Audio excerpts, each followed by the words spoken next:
Do you want to turn your experience, training, or college or university degree into a life coaching business? Have you ever considered that your background could make you the perfect success coach? Hey, this is Jeffrey Tusui with CoachesTrainingBlog.com, and today you'll watch a coaching business case study with a Master Coach University graduate, Thomas Vitorka. Thomas is going to show us how his psychology degree became a six-figure coaching and international speaking business in his first year of full-time work. He'll also talk about how much time it takes to build a successful coaching business, how to build a coaching business through being generous with coaching, the nice versus brutally honest coach and how to be most effective with your coaching clients, how to challenge your client in a loving way, the simple way to use Facebook to attract coaching clients, how to package your coaching content, why you should employ a team to help you create coaching content, why content is where your coaching program starts, and finally, how to let people know about your coaching. And by the way, if you're on YouTube and you want to skip forward to any of these topics, the time codes are in the description, so just go there and click on the time code. But I'm guessing you're going to want to hear Thomas's entire extraordinary story. So let's start right now. All right, so I'm really excited to have Thomas Vitorka here, who's been a longtime student of Master Coach University and really successful coach. Really impressed with what you've accomplished in your coaching career. So before we start, I want to give you guys a chance to just get a sense of who I know Thomas to be, and then Thomas will have a chance to also kind of give a little bit more detail to that. So I've worked with Thomas for years now, and really I think from just the beginning of your coaching business. But I want to give you guys a little bit of background on kind of where Thomas got started as well. So he completed his degree in psychology with honors, actually, so great student. But at the same time, he was also employed full-time and also completing coaching certification courses. So, three really big focuses all at once. So pretty busy guy. And through a lot of that process, there was a point where Thomas really had a chance to turn his own life around and really redesign it so that he could enjoy life while doing what he loves, and which is mainly what I understand to be helping others to do the same thing. So it's really acted as a model of success and fulfillment for his clients. And I know we are going to talk a lot about some of the results that they've created and that you've created. A little bit more detail. Thomas is a 5-time certified life coach and mentor. He works with ambitious entrepreneurs and professionals, taking them through a unique 3-step process designed to help them get extraordinary results beyond what's expected and what's predictable. And he's also working with several coaches as well. They've found that he's a great model for what coaches have achieved, or a great example of what's possible for a coach to achieve.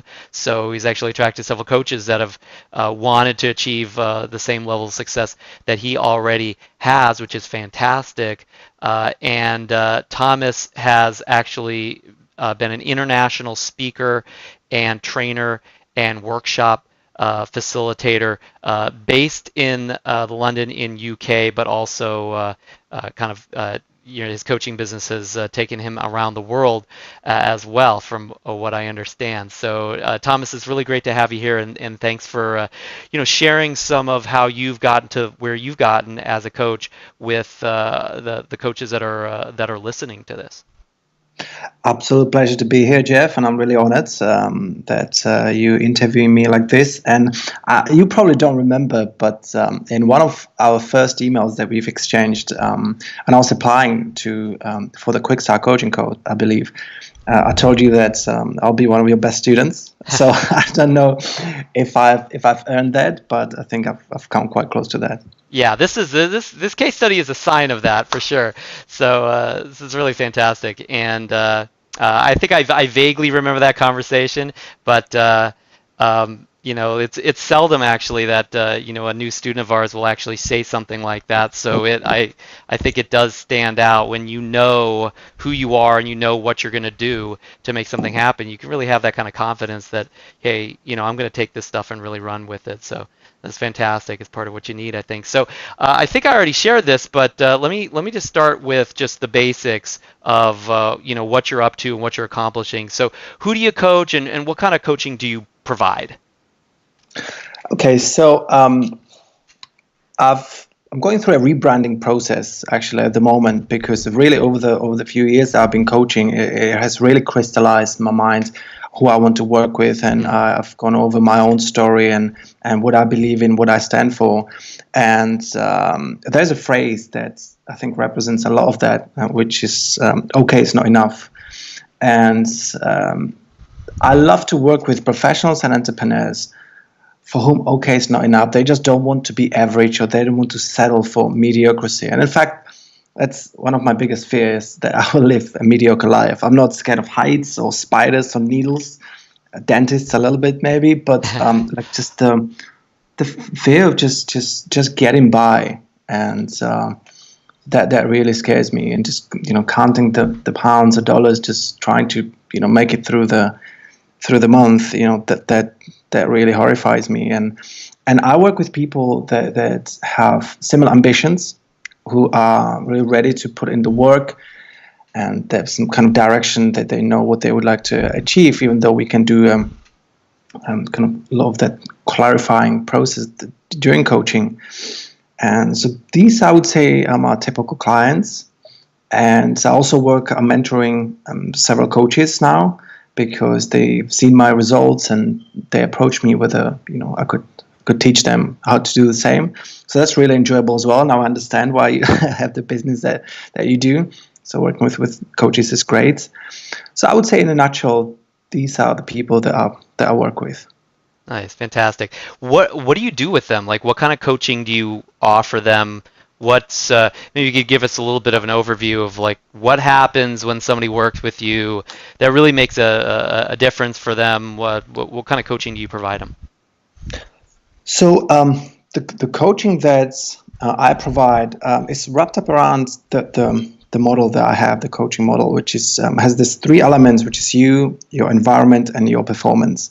And all these three individual areas have subsections, which is in you, it's your mindset's presence and happiness and fulfillment. In your environment, it's your relationships, your network, and your space, the space around you, space that you live in, and your performance, of course, goals and systems and habits, and also work-life balance. So to create a lifestyle that would really fulfill you, that you would be happy with, you need to, at least in my own experience and my beliefs, you need to take care of all these areas and sort of raise them to that level. Because if one of those is falling behind, it will, as you know, it will project into other areas, and the whole thing can kind of crumble. So this is the process that I take my clients through generally, but of course they come with their specific challenges that we work on specifically as well. Fantastic. That's really great. So basically, a big part of your focus when you're working with your clients would be these three areas. You're either focusing on them, their mindset, presence, and happiness and fulfillment, their environment, their space, relationships, network, etc., or their performance. And you can kind of segment it out in those three areas, but the conversations are really going to center around probably one of those three in any particular session. Is that right? That's correct, yeah. Fantastic. It's really great. It's great how you've organized this, because I think when you can kind of deconstruct what's happening with somebody's success or challenges or any part of their life, and you could kind of take it apart and look at the components of it, then you can do something with it. You can change the component, you can improve one aspect and see how it connects. You can rebuild that life. So that's fantastic to be able to really organize it in that way, so that your clients can appreciate what you're up to with them, and that you can kind of organize it for yourself as their coach to make sure that you're focusing on something that really is a really important constituent part of greater vision and their greater success as well. So very, very cool. Thank you. So what kind of results are you getting right now in your coaching business? Like, give us the vital stats as far as like how many clients are you working with? What kind of like let's get to the show me the money. Like what's happening Right. as far as clients and your monthly revenue, for instance? Okay, cool. So I'm trying to maintain the number of clients I work with at in a given time between 15 and 20. Not necessarily more than that, because my sessions are tend to be quite long. It's something that I learned from you, and I always want to make sure that they walking away with like the job is done, and we're not leaving anything sort of open. And so I would say around 15 to 20 clients that I have at the time. In the future, I would love to work with fewer people and have much more interactive and much closer relationship with them. However, at the moment, this is what it is, and because it works out the best around the lifestyle that I want to have. In terms of revenue, so this year has really been quite extraordinary for me, because I will be closing this year on probably around £80,000, which is around $100,000. Nice. And which there has been really exponential growth, especially this year when I sort of leaned into it completely. And what other statistics would you? Well, Would you let like me me ask you to? this, because I mean the revenue numbers is fantastic, but I think there's something I know about just from us working together this year that I think is important to clarify around that revenue number. Can you tell us when did you go full time as a coach? It was pretty Oh, recently, wasn't it? yeah. Yeah, that was pretty recently. It was this year. That's when I went completely, coaching full time, because initially I started having, full time job, and I was coaching on the evenings and on the weekends, and luckily my job allowed me to withdraw from it gradually. So over the 3 years or so, or let's say 2 years, I've been, withdrawing into 4 days a week, 3 days a week, 2 days a week, 1 day a week, and the last the, the first 6 months of this year, that was like my final stage of that job. I was really going there occasionally for 1 day a week or something like that. Not even that sometimes. Just to make sure I was, when I had the time, I can't really just sit around and do nothing. And when I had the time, I went there, made some money, just because it was possible and available. And but yeah, full time I went this year. So this I just want to clarify. So this year, I mean, you worked about half the year, half this year, not full time as a coach, because I mean, you went full time what like June, July, August, sometime this Yeah, summer, wasn't it? yeah, in the middle of the summer, I would say June, end of June. However, when I say full time, it meant when I completely quit that job, Right. the job that I was doing, which for the last at least 6 months I was doing roughly 1 day a week. Okay. Not even that, and the previous year was a couple of times, sometimes 3 times a week. So I was, Nice. yeah, quite gradually withdrawing from that. All right, that makes sense. So still working about 1 day a week for about half this year, you still were able to get to six figures. So, I mean, you could see, hopefully guys, when you're listening to this, you can see that it's like, yes, he put the time in and he definitely did a serious amount of work to get to this, and it took, years to build to this point. But it's not just about sheer time put in. That this is a strategy that took a while to build to the point where he's gotten to these results. So that's really fantastic. It's a really really great shining example of what's possible for a coach when they think strategically and they take action on these pieces, and they really, like you said the first time we talked, that you reflected today, when you decide to be the best student you can of of the strategies as well. So it's really really great. Thank you. So let me ask you this. What is the closest thing to a magic bullet in your coaching business that you've got? Like in terms of the business side of the business, getting clients and running the business and keeping the time together, delivering results, not the coaching side, but the business side, which is something that a lot of us coaches are not, the most jazzed about. Like, what's your best magic bullet that you found so far as what's helped you succeed in the business side of the coaching business? Right. Okay. So I would say there are two things. One of them, as you know, and just to clarify, because I live in London, and maybe what could be quite unusual for you is that I do approximately 50% of my coaching face to face. Nice. And people actually come to my apartment, a really nice place. So people come here, they love coming here. And London is huge, it's 10 million people. So the clientele is huge, even though the rest of my coaching clients are on Skype, on the phone, and they're kind of scattered around the world, or outside of London, or around the UK. So one of the first magic bullet I would say is that it won't be surprising. Just doing the work, the business part, which means reaching out to people, selling, and just offering these free consultations or discovery sessions, whatever you want to call it, and just being. This is what I found, because I'm mentoring some coaches, around 6 coaches now, and people are shy. Like they almost, when they knew, or even experienced coaches, they're just hiding, and they're not very open and direct about, hey, I'm a coach, this is how I help people, this is what I do. Would you like to meet up for a discovery session? I'd love to know more about your business. I'd love to know more about your life, and I'm sure there's something I can help you with. And this can be quite scary to many people, just picking up the phone and making the phone calls. And I've struggled with that for the most part, and it's not something that I entirely I love doing, but it's just the part of the business that needs to be done. Right.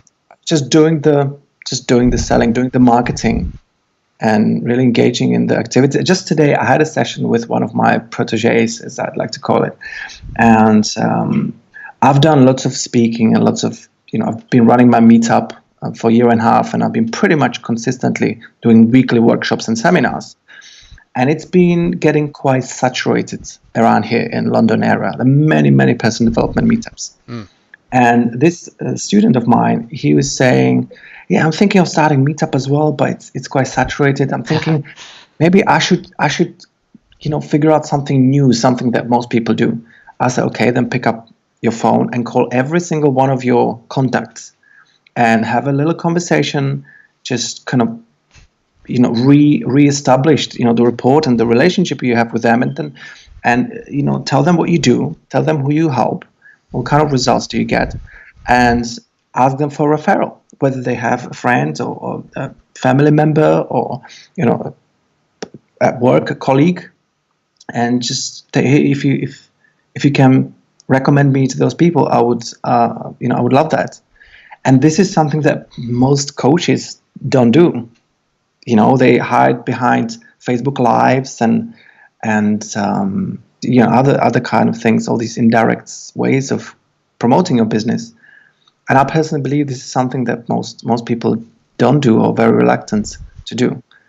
So this is the first thing. And the second one, I personally believe, and this links more to what I started with, just that I coach face to face, is that like building up very good reputation as a coach. Throughout your social media, throughout the work that you do, the way you present yourself, the way you treat your clients, what you share out there, how much you contribute, how much value you give out there. And I have to admit that most of my clients come through referrals. It's because my clients are getting great results. They always treat it really well. They always give them, extra. This is something I have to say I learned from you. Over deliver, and people are very happy to recommend their friends and family members and colleagues because they've had great experience. So the reputation is super important, in my opinion. I want to go back to the process of reaching out to people, offering free sessions, letting them know who you are and what you do and that you can help them. Guys, if you're listening to this, first of all, what Thomas shared, like the words that he used there as he talked through, here's what I do, here's who I am, and I'd love to meet with you because I know there's an area where I can help you. That hopefully you could hear the confidence in what he said and the tone and things like that. But in addition to that, the words don't lie. I mean, the words are like, these are important words to be able to say. Now, I probably use different words than that, or like we all have our own style, but what you say, people actually listen to the words. That's how they figure out what you mean. So I think just that alone and the technique of saying something so that somebody can make a decision to work with you or to meet with you or to have a chance to create a deeper relationship where you really actually are in a position to help them, not just social, but where it's like, I'm here to support you, to coach you, to provide value to you. It's like that kind of offer and the words that reflect that offer, very, very important. So hopefully you took notes on that. Besides that, though, I want to ask you, because you were talking about just putting in the work in so many words, like on average, how much time do you spend on, let's say, a weekly basis having those kind of conversations, making those kind of invitations, offering free sessions, whether it be networking with them or direct calling them or whatever you're doing? How many hours a week do you spend doing that kind of thing? I would say, it's a tricky question. I've never really timed that, but I would say all the time when I'm not coaching or when I'm not building the brand or just building the business, some of the back end things that need to get done. So if you're not coaching or building the business, then you should be prospecting. And so how many hours? I think it varies a lot depending on how many clients I have at the time.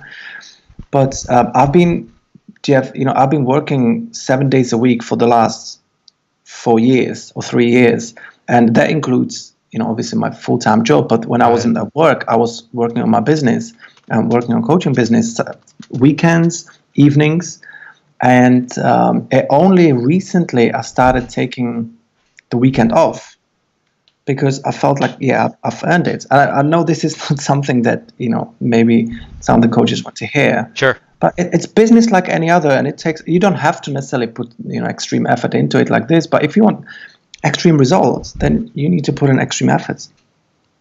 Yeah. So I'm glad you said what you said, because I mean, I don't know if we've talked about this before, but probably probably the first 2 to 4 years in my coaching business, I don't think I took any time off. I mean, I wasn't taking like big vacations. I probably had a few days off. I'm not saying I never took a day off or a weekend off or something like that for special events and things that really were important to me, or if I really just needed it. But I don't think I regularly planned out, big long weekends or something like that. And that was the time that my business was really growing the most.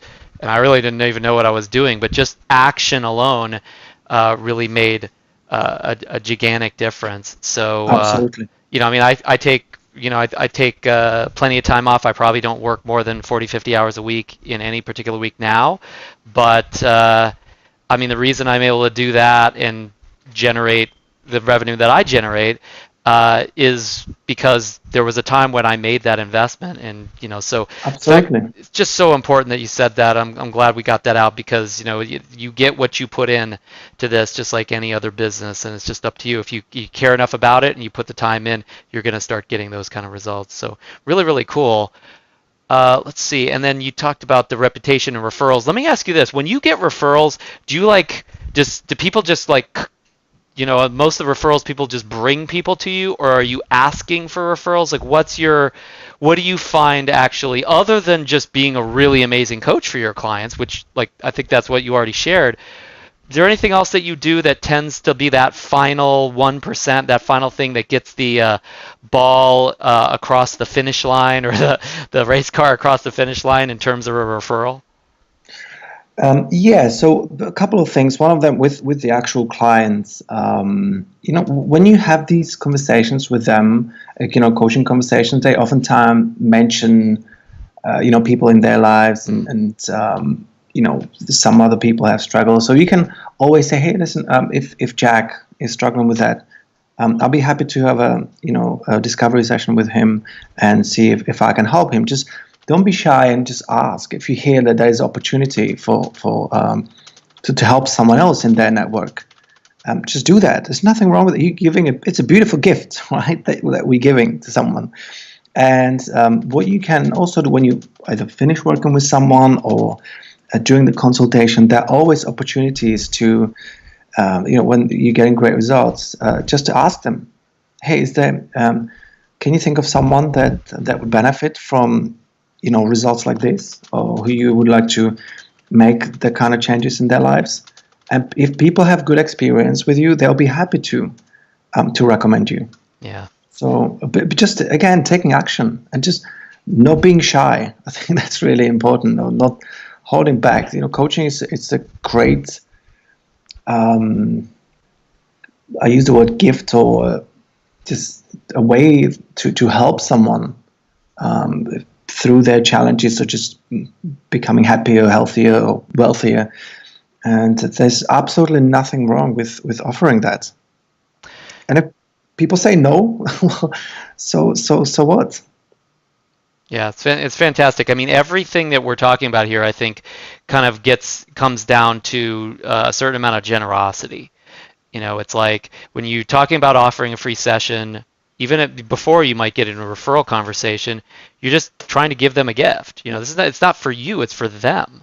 And yes, you may get something out of it, you may not, but you have to be generous to really offer that and be willing to put yourself aside to give of yourself and give somebody the option, if they choose, to take advantage of it. Same with the referrals. It's like both those types of conversations you were talking about, just mentioning that you're willing to help when they come up in coaching sessions, that when other people are mentioned, etc.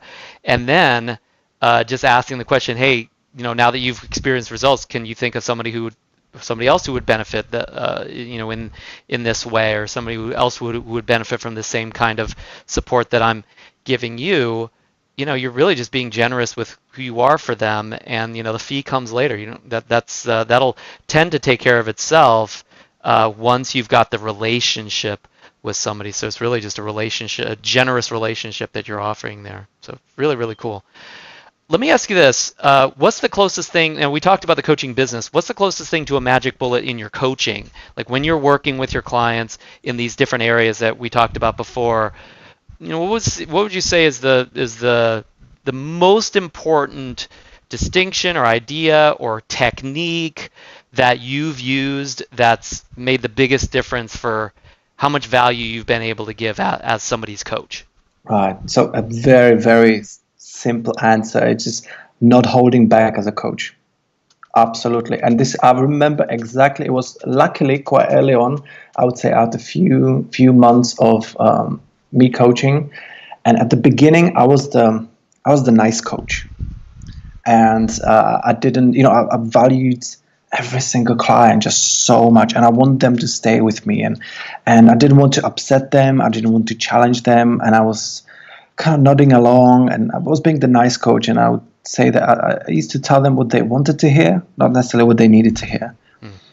But the results they were getting were okay, but not mind-blowing, because I gave them the room to negotiate and fool themselves into belief in their limiting beliefs and so on. And at some point there was a switch when I was I realized that no, this is not helping. And I think in one of the sessions I don't want to say snapped, but I was like, what, okay, I'm just gonna lay the cards on the table for you. And I was just being brutally honest with sharing what I saw or what I heard that they were actually saying, or what I thought that was going on. And And hey, I could be wrong, but I even say that, hey, I might be wrong, but look, this is what I see. This is what I think is happening. And just being brutally honest and challenge the clients, because that's, in my opinion, is probably maybe the only or the most effective way of them getting to see what they really do to themselves, the way they fool themselves. Because no one is probably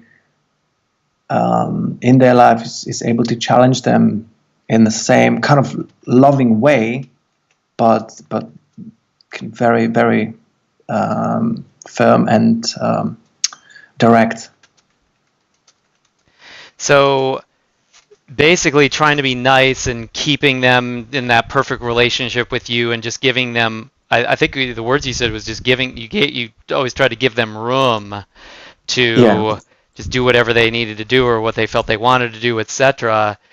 That type of mindset, it sounds like it really held you back from actually giving them your insights and actually giving them the truth of what you saw and what you thought, especially the areas that they probably didn't want to hear or didn't sound so nice.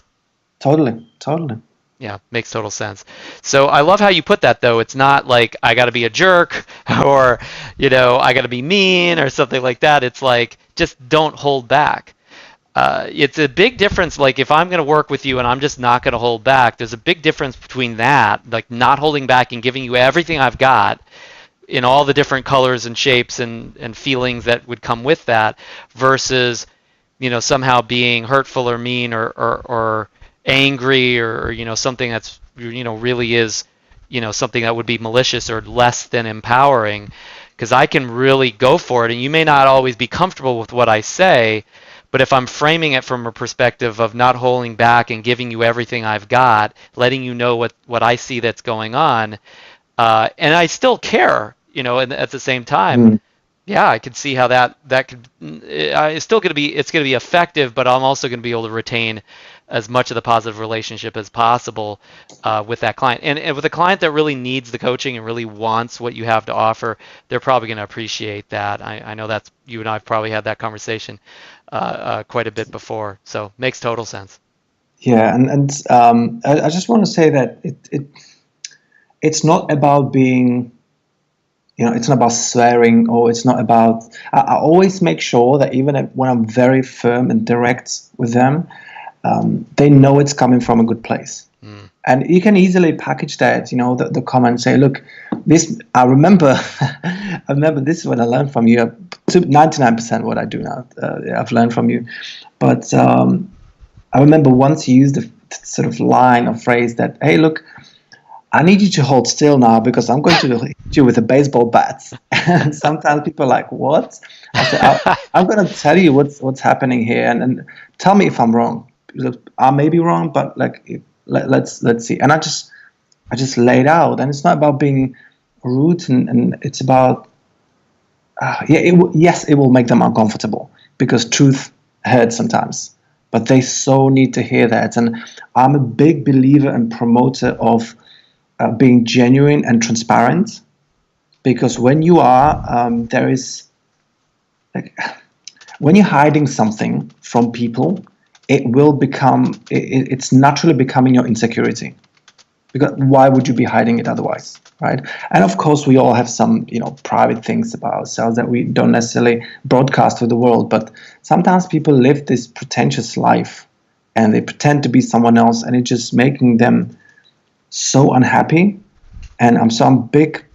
I always tell my clients, "But look in here, the place I live in, my building, it's called Ability Place." Right? And so I couldn't ask for a better place to move into. I said, look, this is Ability Place, and I want you to be completely real and transparent with me, because whatever you are holding back, and if it's stopping you now, it will keep stopping you. There's no point for us continuing if you're not ready to just become vulnerable and just to be transparent.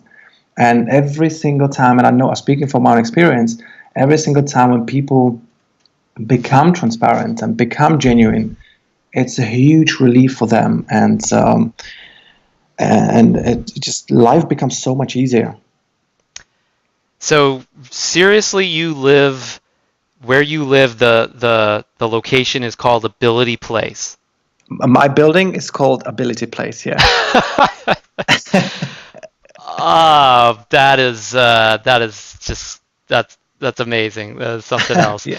What I mean, no wonder face-to-face sessions are so great. Because literally when they're walking in, they're getting a post-hypnotic suggestion. That they're looking at the name of the place, and they're like, "Wow, I've come to the right place. I'm in Ability Place." Totally.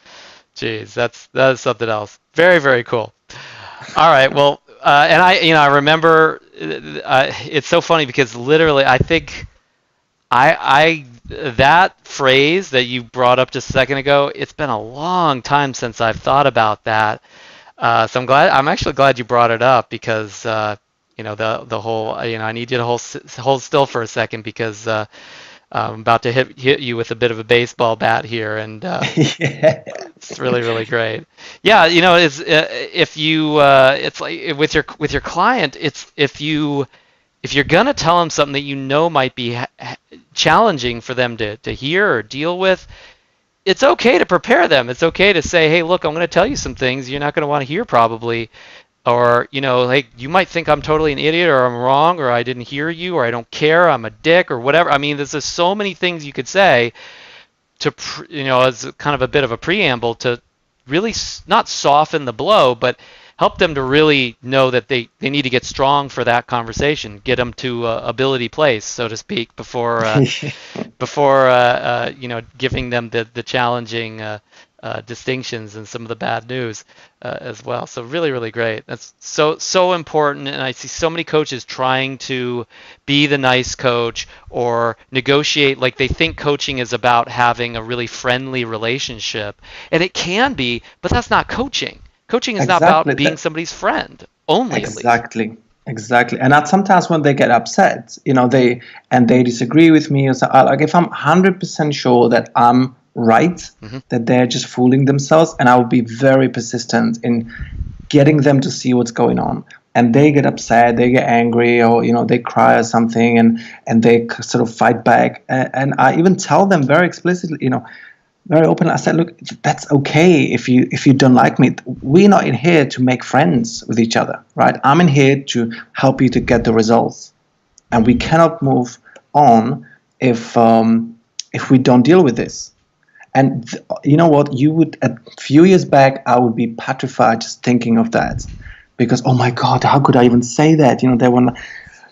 I always say in coaching, you don't necessarily need to be liked, but you need to be respected as a coach, and they need to know that they can come to you and that you will help them find the truth and move past the barriers. Because this is what I was, the vanilla love and light coach at the beginning. When I was like nodding to things, okay, you didn't follow through. Okay, well, you were busy, I understand. And people are not getting results, and what's the for if they pay for that? Yep. Yeah, absolutely. So, and by the way, coaches, if you're listening to this and you're coming from like Thomas was saying, the rainbows and love and light and shiny, happy people coaching perspective, that's great. That gives you that much more. That gives you that much more rapport and influence and charisma when you need to say the things that are really not easy to say or not easy to hear. So Yeah, you true, can use that and take advantage of that, but don't let that mindset hold you back, because then that's just as much tyranny as negative thinking or anything else that in personal growth circles we tend to look down on and think is so bad. It's like, well, just thinking everything's wonderful and it's all good and no problem and all that kind of stuff. It has its place. It can be useful, but sometimes it's not going to be useful. Sometimes it'll hold you back. So don't let that part of you hold you back. Just use it for the benefits that it provides. So makes total sense. I agree. Yeah, I agree. So I wanted to get more specific with you on a particular set of strategies and tactics, because I think it'd be valuable for me to hear what you're up to here, and I think for a lot of the coaches, this is probably one of the areas where some of them are probably fantastic with, but some of them also, grew up in a world without these options, without these techniques or technologies. And when I've seen you in these worlds really take them on fully and put some serious time, energy into them. So what I was wondering was, what are you up to? What are you up to on social right now that's working for building, building clients, building audience, building reputation? Because you're working in some of the circles that I know, like, I don't spend a lot of time in. So I just wanted to get a sense of, like, what is your routine for what you're up to on social? What kind of results do you see that producing? What do you think the best tactics are that have made a difference for you? Because I know you've tried a lot of stuff. So what are you up to with social right now? The platform that I really believe in and that I'm putting the most effort into is Facebook. And at the beginning, I was deciding whether to have Facebook page or use my personal profile for, and I wouldn't say that I'm running business through it, but I'm building my brand and my profile on Facebook. Because if someone hears your name, one of the first things that they do, they either Google it or they have a look on Facebook, right? So if you're a coach, like, my life is wrapped up around coaching. It's not a separate thing that I do and then I close the laptop at 5 o'clock and then I run and live my real life or something like that. So if you look at my Facebook and you know that, you can see it's every single piece of the content is created to in some way, obviously sharing values and all that stuff, that goes without saying, but to be representing me as a professional coach, and the basic, I live and breathe coaching and person development. So what did you end up with? I mean, are you trying to do that through a page or just through your own personal account, or both, or like what was the platform that you chose? Right. So I have a page. However, I'm not really using it much because for naturally around 3 to 5% of people that liked your page will actually see your post, whatever you're posting there. Right. Unless, obviously, Facebook is clever, they want to make some extra money. So unless you pay and boost these posts, people will not see it, right? And page gives you many different advantages. You can run ads and you can be promoting content and so on, which personal profile doesn't allow you to. But personal profile, it has limits. You can have maximum 5,000 people there, which is not a bad network. But when you post something on your personal profile, everyone who is your friend, unless they unfollowed you, will see that part of the content that you shared. What's very important that you don't necessarily openly promote your business there on your personal profile, because it's not allowed, and you could get your profile shut down.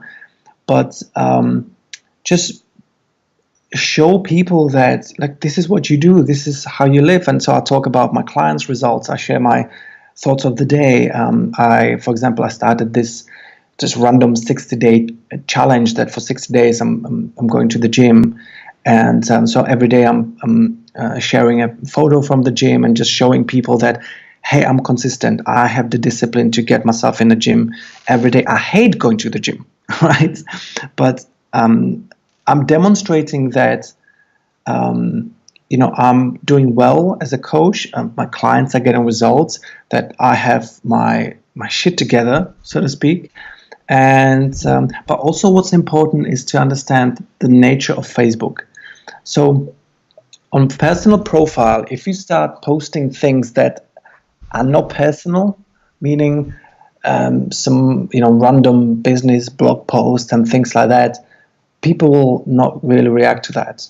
But if you share a photo of you and your daughter on the merry-go-round, people will go crazy. You get a ton of engagement. And because I personally believe that I see coaching as a very personal relationship with my clients, and people want to understand who you are as a person. And I think Facebook is a great way to, again, put out there content, enough content that they can scroll down, on my personal Facebook for years now, and they will see consistent coaching related stuff, and also personal, so they'll get to know me. And so I'm building up definitely this, the 7 hours of content that people need to go through to feel like they know me. Fantastic. Yeah, that makes a lot of sense. That if you're focusing on your getting a one-on-one client, or coaching clients that are really, they're buying into you leading them. It's a leadership profession. You're offering and selling your leadership, your advice, your support, your coaching ability to them. That part of that is they want to know you. They want to know. They want to be able to see into your life and see you as a reflection of the very understandings and the very abilities that you are supposedly going to help them with as well. So makes a lot of sense. Anything else? Anything else that you're up to on social that you think would be helpful for a coach to take on and to use? Sure. So obviously YouTube is huge, and can be extremely valuable if you are able to create some kind of either videos or some slideshow with voiceover. And yes, there's a lot of competition on YouTube, but you don't necessarily need to compete on YouTube itself. You can have all that content on your website, and in form of resources, people can just go through and or for your clients, just to say, hey, I have a great video on how to deal with procrastination. There is a link. Have a look. People appreciate that. So making videos is great. I think podcast is huge now as well. You can be on iTunes. You can go on SoundCloud for free. This is something that I'm going to look into very, very soon as all this rebranding is finished. And so creating podcasts, audio content, very valuable. And of course, blogging has been always, people love to read blog posts, and you can combine things. I know people that create a video about, again, let's say overcoming procrastination, then they create a blog post out of it, and they create audio version as well, and it's all in one blog post, so people can consume it in all kinds of ways, whichever they prefer. Some people prefer to just listen to it when they're cooking. Some people like to sit down and watch the video when they're eating. Some people just like to read the blog post. So it's something I'm going to look into in after the New Year's, and I want to create a good amount of content. I think you're doing a very good job there yourself. So yeah, these are the things that I'm thinking about, and I believe that definitely can add a lot of value. Fantastic. That helps a lot. Yeah, I'm a real believer in taking one piece of content and repackaging it in every single way that your customers would generally be looking for. If you could put it on iTunes, or you could put it on a podcast, you could put it on a video, you could put it on a blog. These are all different ways that people might be looking for that specific content. And since you did so much work to create the content, you might as well have a system for turning that content into various outputs, so that every time you create one idea that's really valuable, it propagates across all these distribution channels, so you get it into more people's hands. I think that's really, really helpful. The tricky part, I think, is the system for repackaging it, because each package can take time, and having something that you can repeat with that repackaging, that's awfully important, so that you don't spend the whole week, just repackaging one piece of content. It could be valuable. As probably even more important things you could do with your time. One of the things that I've started to do is employ my team to take a piece of content and repackage that across these different distribution channels.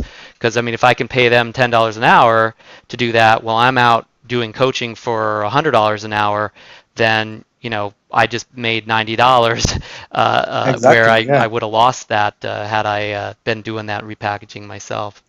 And these days it's so easy to outsource work as well. You can, if you find a good, like a virtual assistant, and they can really, for a few dollars, you send the video over the link, and they create a blog post out of it and extract the audio out of it, and create a blog post for you. It all can be done very inexpensively. And if let's say your average client is $100 per hour. So let's say they stay with you for let's say 20 sessions. So what is it? It's $2,000. So imagine that if one article or one kind of piece of work like this in 10 will actually bring you a client. So you paid, I don't know, $200 on that, and you make $2,000 on that. So it's definitely worth investing into. Yeah, yeah, no doubt. And the content is where the coaching starts, I think. So, not having that makes it just that. I mean, you're gonna have to create the content at some point. It's just whether you're doing it with each individual person, or you can make it so that you get to 10, 20, 30 people at once with that content. So, makes a lot of sense. Totally. And I think all the video, audio blogs, it's a great way for any coach or anyone really to really think themselves or kind of write themselves through or talk themselves through their thoughts and their own ideas and opinions about the topic, and creates better awareness. And just you learn something the best when you actually teach it to someone. And writing a blog post is just the same, or doing a video is the same way. It's kind of like teaching someone something. So it's really important part of this kind of creating your own style, perhaps in coaching, or creating your own coaching model or methods. So I think it's really valuable. Yeah, makes a lot of sense. So I want to give the coaches a little bit of a before and after picture, also with kind of where you started when you first, like really actually before you were a student of Master Coach University. So, like, where were you in your coaching business before you enrolled? Like, I mean, did you have clients? Was this like, did you actually I think this was before you were even in the coaching business, but what kind of clients and coaching income, were you at, before you, went to Master Coach University? Right. So I started, as I was finishing my university, I started kind of flirting with the idea of becoming a coach. And so the first thing that I did was just went on Amazon, ordered a bunch of books, started reading about it, watched some videos online. And after reading all that, I thought, okay, I think I'm ready. So I reached out and offered some free coaching. And I had few free clients. I was actually, I'm fairly slow implementer. So I was coaching for free for a few months to start with. But I realized that throughout these coaching sessions that none of the clients actually acts or behaves or answers as these examples in the books.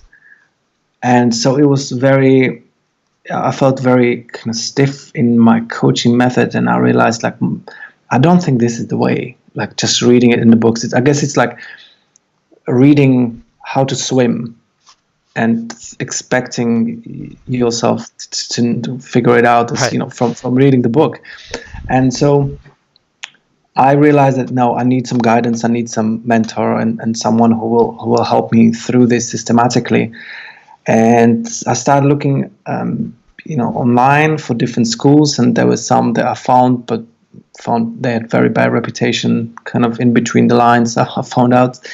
And then I came across your free training on Udemy, and I really connected with your coaching style, and I reached out and started with Quick Start Coaching Code, and then I signed up for Master Coach University. So I really started learning from you at the very, very early stage of my coaching practice, I would say. I had few free clients, but I just found it so difficult to learn how to coach from books, because it's just so theoretical. So basically, you were at zero income from coaching. You were doing some coaching, but it was basically all free coaching. Yeah. Okay. And it was also very bad coaching, I think, as well. So once you enrolled, and you went through, I mean, we have semesters, so you probably went through anywhere between 2 and 4 months of training during semester. Like, what did you get to just in the short term after enrolling? Where were you in terms of clients and income shortly afterwards?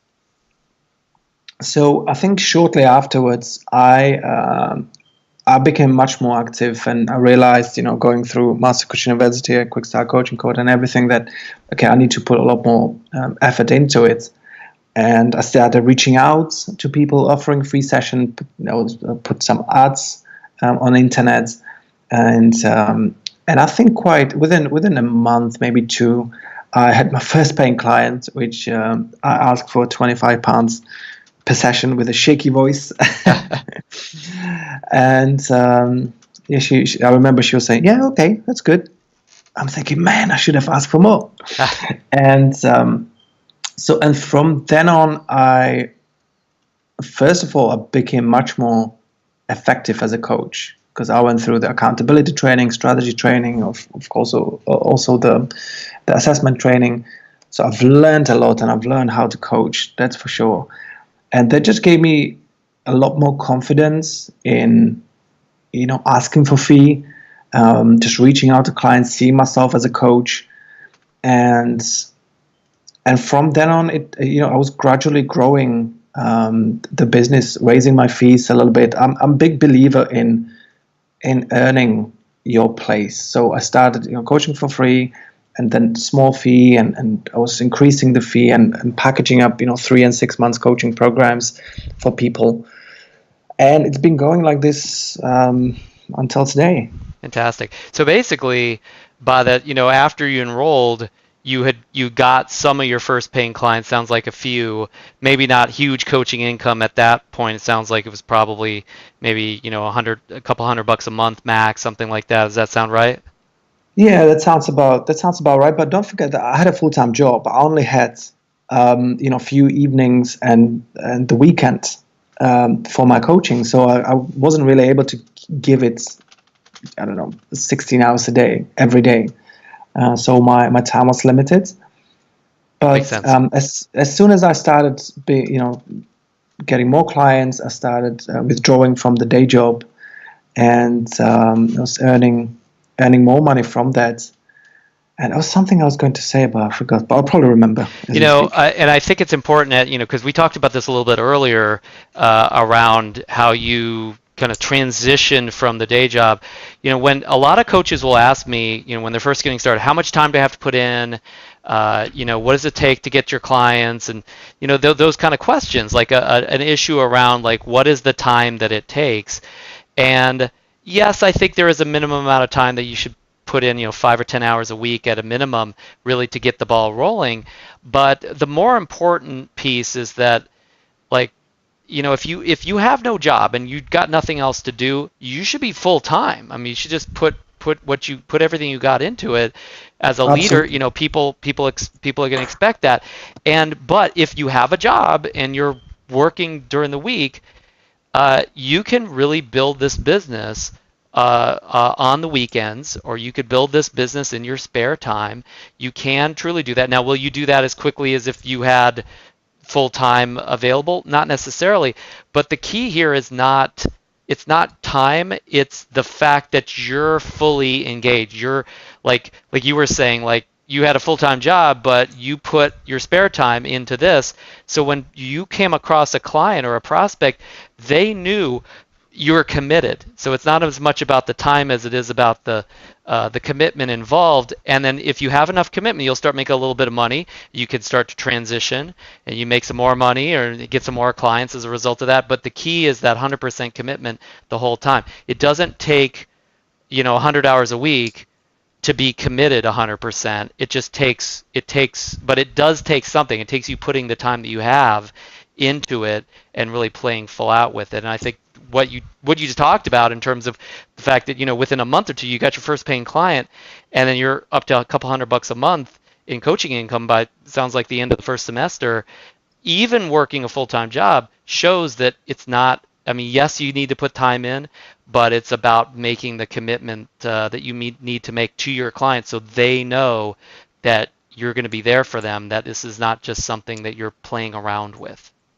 Yeah, and absolutely. Just to give you a couple of examples, today I had a session with one of my proteges, and we had our second session today, and he already has 3 free clients, He already coached 2 of them, and so within 3 weeks, just putting in, and he's super committed. This guy is really on fire.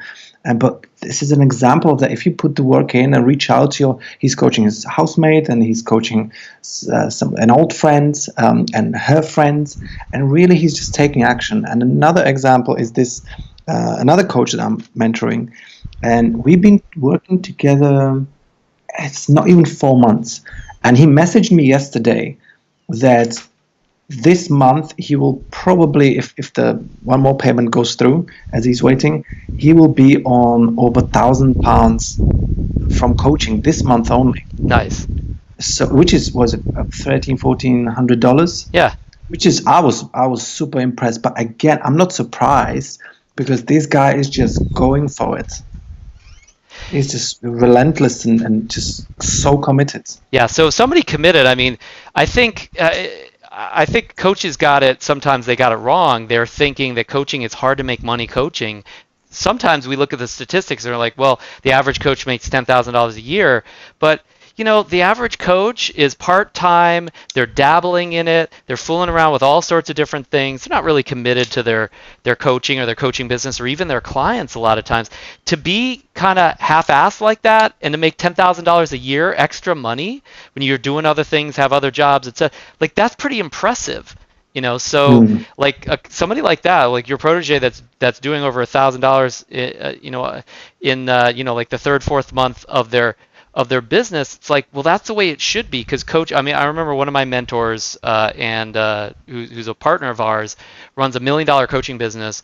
When I talked to him about coaching, he would always say, coaching is a cash strategy. If I want to make cash fast, if I want to generate income for myself, I just offer coaching. And then all of a sudden I have this income that flows to me, so I use it as a cash strategy.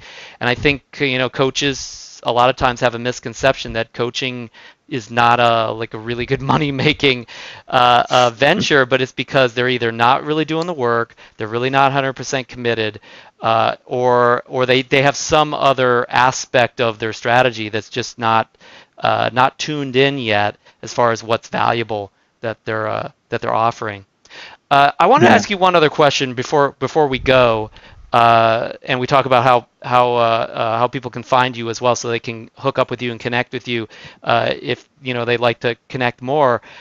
What you're kind of a special case, I think, in terms of the coaches that we've worked with, not just because you're generating results, because a lot of coaches are generating results, but because after you went through Master Coach University, you did everything in Master Coach University that there was to do, and then you went into the Synergy Private Client Program, worked with Chris Thompson and myself as in mentoring with me. I mean, you really you pushed for getting everything there was to get from basically every program that we had to offer, and went farther and farther every step of the way. And so with that it was kind of a long journey. Out of that journey, what do you think the most important thing is that you've learned throughout that time frame? What do you think you learned from MCU and Synergy and the different conversations that was probably the most important thing for you? Wow, that would be very difficult to answer because. Well, maybe just generalizing it also. I mean, maybe it's an area of learning versus one quote or one technique or idea. But what do you think the most important, the most important overall set of lessons, let's say, would have been that you got through your tenure at the university and through mentoring? Cool. So I would say, in terms of coaching itself, is that to over deliver, look after your customers. It's something that I've learned from you, and I'm so grateful that you became a mentor, that I learned from you, because it's something that that's the way you run your business, and I've always I was always given more than asked for from you. So I'm really appreciative of that, and that's how I coach as well. And another thing in coaching is just being real, honest, and direct. Don't hold back just because it would be uncomfortable.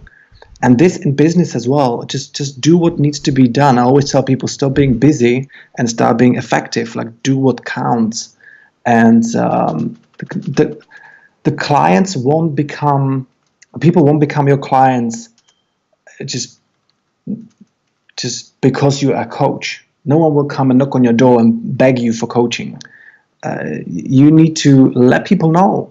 Even what I said at the beginning, that, just making the phone calls and letting people know about, hey, this is what you do. You may not get clients right away. They may say, no, I don't want your coaching. I don't need help. My life is amazing. Or, I don't know what else they could say. But what you do, that you're building awareness about, hey, this is what I'm doing. And they may not need help right there and then, or their friends. But I've had people coming to me, like I spoke about almost a year ago at Bristol University. And a couple of days ago, one of the people from the audience reach out, say, hey, I remember you speaking at the university. I think I need your help. So people will remember, and don't just look for the instant results. But I think building awareness about what you do and letting people know, hey, I'm a coach. I help people through coaching is super important.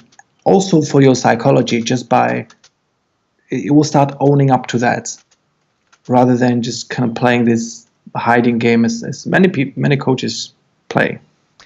So, Thomas, all this has been so valuable, and I really appreciate you taking the time to share with our coaches and the coaches that are listening to this some of the strategies that you've learned, what you've accomplished, and some of the real nuts and bolts tactics to get where a coach would want to go in their coaching and in their coaching business. For those that like to hook up with you and find you, like, what's the easiest way that coaches and others can find you? I think the easiest way is just to request a friendship or find me on Facebook and connect with me there. Drop me a message.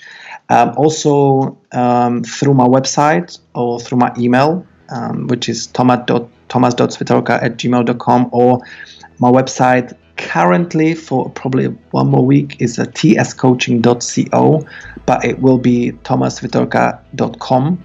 Okay. And you'll probably include these links in the description. Perfect. So, but Facebook is probably the best to drop me a message and connect and say, hey, I listened to your interview or case study, and share what you want to share. And I'd love to connect with new people. Fantastic. So, Thomas, again, thank you so much for your time, and I hope that the coaches have gotten a lot out of this. I know I have, and it's really been helpful as well. So, thanks a lot, and I appreciate it. Jeff, I thank you for being my mentor and great mentor, and everything I do. I've learned from you, and I guess one other thing that I've learned is for being a great coach is to get a coach, get a mentor, and learn directly from someone. And so thanks so much. I'm so appreciative of this and grateful, and I'd like to think that I've owned up to my promise that being one of your best students. Yeah, you definitely have. Really, really great. Thank you.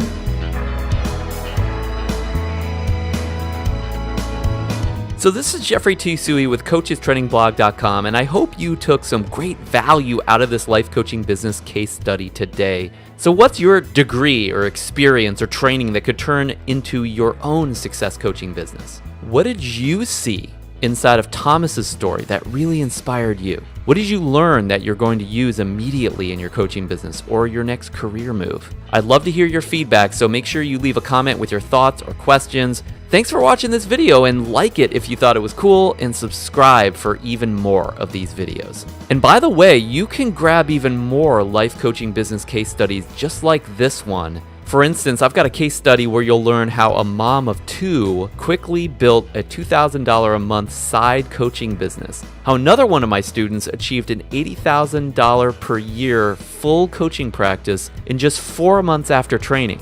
And you'll also get your own free step-by-step 30 days to become a coach video toolkit. How do you get access to the case studies in the toolkit? Just go to CoachesTrainingBlog.com right now. You'll get access to the case studies, the video toolkit, and lots of other advanced coaching and practice building techniques and more. Just go to the link I give you here and in the description, and you can get access to these trainings all for free.